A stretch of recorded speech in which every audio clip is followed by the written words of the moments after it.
Saya siap untuk kobarkan perang melawan mereka dengan backingnya sudah. Takbir.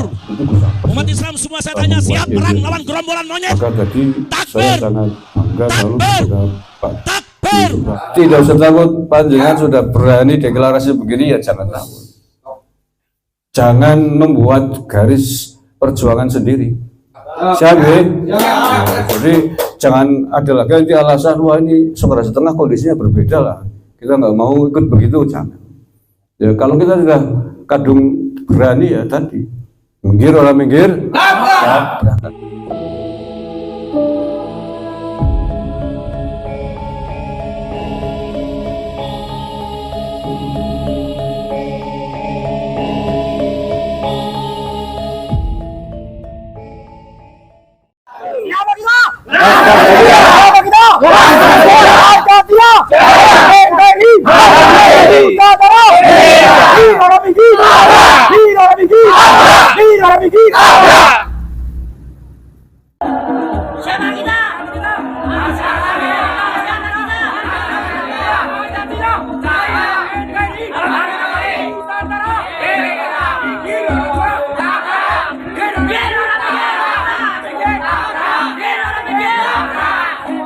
Konsekuensinya ya wani nakwan wani aja wedi aja wani. Saya siap untuk kobarkan perang melawan mereka dengan backingnya sudah. Takbir. Umat Islam semua saya tanya, siap perang melawan gerombolan monyet? Maka tadi saya sangat bangga kalau Takbir. Yang sudah semangat begini, yang muda-muda kayak Mas Haris harus 10 kali lipat lebih semangat. Kan begitu. Masa yang muda kalah dengan yang sudah. Ya, kita ini organisasi perjuangan betul. Organisasi perjuangan. Yang namanya perjuangan pasti menghadapi berbagai macam cobaan, rintangan. Ya kita harus berkorban. Kan kata Pak Zainuddin Amjad kan berani hidup harus berani berjuang kan. Kata nih Pak Kondo, berani berjuang harus berani berkorban. Termasuk korban perasaan, waktu, pikiran, tenaga yang luar biasa. Saya salut panjenengan. Berkorban pikiran, tenaga yang kita tidak digaji oleh siapapun dalam konteks materi. Tapi insya Allah karena kita sedang menghafalkan prinsip kubul waton. Bahasa Mas Hari kan menjadikannya minal iman ya. Bahwa mencintai bangsa dan negara ini adalah bagian dari iman. Insya Allah ada yang gaji lebih besar dari gaji duit. Allahumma amin ya rabbal alamin. Makanya nggak usah takut Mas Aziz dan semua teman-teman Laskar Sabilillah Sokora Setengah nggih. Tidak usah takut, panjenengan sudah berani deklarasi begini ya jangan takut. Jangan membuat garis perjuangan sendiri. Kita garis perjuangannya sudah diatur di ADART. Kita punya ADART, organisasi kita legal Pak Prato. Organisasi ini sudah diakui di Kementerian Hukum dan Hak Asasi Manusia. Platform bagaimana bergeraknya sudah diatur. Jadi kalau panjenengan sudah mau mendeklarasikan diri menjadi pengurus PWILS di Sokora Setengah ini harus berani ikut platform dan rel yang sudah ditentukan oleh pimpinan pusat PWILS di Cirebon Gusapas. Siap ya? Jadi jangan ada lagi nanti alasan wah ini Sokora Setengah kondisinya berbeda lah. Kita nggak mau ikut begitu, jangan. Ya kalau kita sudah kadung berani ya tadi minggir orang minggir, kan begitu. Wani aja wedi aja wani. Nek wedi mending ora usah sisan minggir daripada ngalang-alangi kancane. Kan begitu ya? Kalau takut bergabung dengan PWI Laskar Sabilillah dengan segala macam visi misinya, mending tidak usah bergabung daripada ngalang-alangi nyuruh kancane sing semangat. Setuju? Setiap organisasi pasti punya misi-misi seperti itu. Nah, banyak sekali visi-misi tujuan dari PWI Laskar Sabilillah.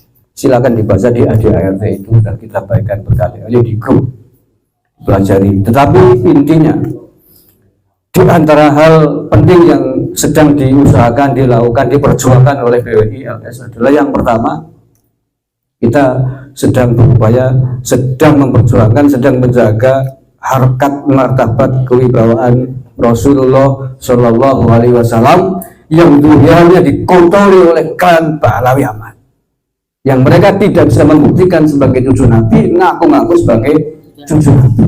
Kalau kita tidak enak dengan murid bin, tidak enak dengan mereka, seharusnya kita lebih tidak enak kepada Rasulullah Shallallahu Alaihi Wasallam, kan begitu ya? Iya. Dengan mereka kita nggak kepenak, masa dengan Rasulullah kita aja. Rasulullah keluarganya dikotori, dipalsukan oleh segerombolan orang dari Yaman, imigran Yaman. Masa mau kita diam saja? Ini salah satu misi penting kita dalam rangka kita bergabung di PWILS ini, dalam rangka menjaga kesucian marwah martabat Rasulullah SAW. Sebagai seorang muslim tentu berkewajiban melakukan itu semua. Satu itu, yang kedua menjaga harkat dan martabat bangsa dan negara. Apa hubungannya dengan klan Pahlawi? Saya kira semuanya sudah sering mendengar mereka mengklaim katanya Nusantara ini milik Tarim, merah putih yang bikin katanya orang, yang Pangeran Diponegoro katanya keturunan. Nah, ini kan kurang ajar, Bang. Ayo di Bengkolang, Bang, orang begini. Siapa mereka? Tidak lebih dari begal antek-antek penjajah Belanda yang datang tahun 1900 an awal. Kok mengklaim bahwa Jawa ini katanya milik Aulia Tarim? Dari mana judulnya begitu? Pangeran Diponegoro ini zuriatnya banyak banget di Sokaraja, makom Mbah Ilyas bin Diponegoro kata. Tidak jauh itu silsilahnya. Mbah Ilyas bin Mbah Ali Dipowongso bin Pangeran Diponegoro bin Pangeran Diponegoro, hanya 4 generasi. Ini diklaim sebagai katanya bin Yahya, ada yang bin Abu, ada yang bin Ali, terus ada 4 habib rebutan Pangeran Diponegoro, kurang ajar. Lah iya, kayak gitu mau dibiarkan? Kan tidak. Jawa milik Tarim. Tarim negara melarat tuh ngaku-ngaku ini Jawa. Kan begitu tuh. Demi harkat dan martabat bangsa dan negara yang kita cintai, kita tidak akan biarkan orang-orang ngaku-ngaku sebagai pemilik rumah kita. Kan gitu? Lah iya. Ibarat Indonesia rumah Pak Mutri ini. Tiba-tiba orang luar ngaku rumah Pak Mutri bensin ngapain mbahku ya. Emang kurang ajar. Orang nunut tamu di sini dimpani wae kerangkane mangan tuh, tiba-tiba ngomong aring turunan yang Pas Mutri atau keluarga Mas Mutri ku mamu kayak bensin enggak boleh mbahku. Kalau di Bengkolang tuh orang begitu. Orang ngomong gitu pasti punya karakter, gitu kan? Pasti punya tujuan. Tujuannya apa? Ingin minta bagian dari rumah ini. Lama-lama sertifikatnya diganti. Lah ini sudah terbukti ada pentolan Pahlawi Aman dipercaya oleh NU memimpin Jatman. Sampai 20 tahun nggak mau ganti, tiba-tiba bikin sertifikat sendiri. Mungkin nanti ya Pak Prapto. Contoh kurang alim apa beliau? Menurut saya yang paling dihormati tadi saya sendiri tadinya hormat banget. Saya pendiri Petanesia di Banyumas.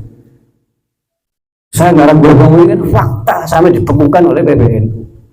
Nih Pak Kiai, dibekukan akhirnya pengurusannya karena sudah ibarat dikasih rumah karuan tayo mah dicat, rumah dirawat, dibagusi, tapi tiba-tiba sertifikat diganti atas namanya dia sendiri, ya kurang ajar namanya. Ini maling halus-halusan, ngerampok kan begitu. Nah inilah kita sekarang berkumpul bergabung di PWILS ini dalam rangka menjaga harkat martabat marwah bangsa dan negara. Kemudian yang ketiga dalam rangka menjaga harkat dan martabat kiai-kiai NU, kiai-kiai Nusantara di seluruh Indonesia. Apa hubungannya dengan Pahlawi? Apakah panjangan kurang informasi betapa mereka sangat merendahkan, menghinakan kiai-kiai ulama Nusantara? Doktrin yang sangat populer, satu Habib Lengop, bahasa Jawanya kan begitu ya. Satu Habib goblok lebih mulia daripada 70 kiai alim, sealim apapun di Nusantara. Ini tuh kurang ajar. Artinya sama dengan mengatakan, kalau dicontohkan, satu Habib Kujluk Lengop goblok lebih mulia dari 70 Mbah Hasyim Asy'ari. Kan begitu? Nah ya kan begitu nih. Artinya kalau panjenengan Muhyiddin setuju dengan Habib, berarti sama aja Anda sedang bincang-bincang Mbak Hasyim Asy'ari. Kalau orang itu sedang menghinakan ulama kita sendiri, bila Anda setuju dengan mereka, berarti setuju dengan doktrin-doktrin. Itu doktrin ya Indonesia. Pernyataan itu doktrin di kitab pintarnya mereka. Jadi bukan celotehan seorang Habib, itu ajaran mereka. Dan ini ajaran klan-klan Yahudi Yaman ini. Mereka nggak terima dikatakan Yahudi Yaman, silakan tes DNA. Saya berkali-kali nantang, tes DNA. Nggak akan berani ya, karena mereka tahu hasilnya pasti tidak sesuai dengan DNA database-nya Bani Hasyim. Sudah tahu. Dan itu sudah banyak sekali ratusan tes DNA mereka ternyata gay haplogrum. Itu faktanya begitu. Kayak gitu dikatakan orang Ken Yahudi nggak mau. Ya, ini adalah hal-hal yang wajib kita perjuangkan sebagai PWI Laskar Sabilillah. Siap?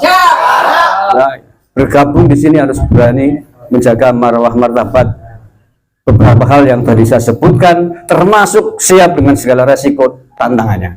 Di bayatnya nanti lebih ngeri loh. Siap berkorban darah dan nyawa.